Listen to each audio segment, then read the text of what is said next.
Mamata Banerjee court తీర్పును స్వాగతిస్తూ court ఏం చెప్పిందో అది చేయాలి.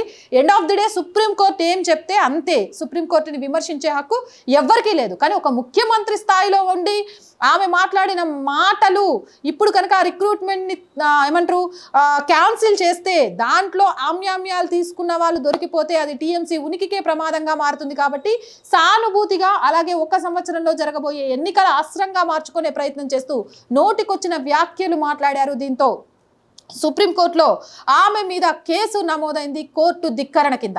ఏదేమైనా కానీ మమతా బెనర్జీకి సంబంధించి కోర్టు ధిక్కరణ ఒక విషయంలోనే కాదు, పార్లమెంట్ ద్వారా చట్టమైన ఈ రోజు వర్క్ సవరణ బిల్లులో కూడా ఆమె మాట్లాడుతూ అక్కడ రెచ్చగొడుతున్న తీరు ఏ విధంగా తయారైంది అంటే కనీసం బస్సులకు కాషాయ జెండాలు కట్టుకోవడానికి కూడా భయపడే స్థితిలో కలకత్తా వచ్చింది అనంటే పశ్చిమ బెంగాల్కి సంబంధించి మమతా బెనర్జీ అవలంబిస్తున్న తీరు ఒక్కొక్కటిగా కోర్టు మెట్లెక్కుతున్నాయి. ఇవన్నీ కూడా ఖచ్చితంగా మమతా బెనర్జీని ఢిల్లీ సీఎం అరవింద్ కేజ్రీవాల్ లాగా కటకటాలు లెక్క పెట్టించక తప్పదు అని చెప్తున్నారు.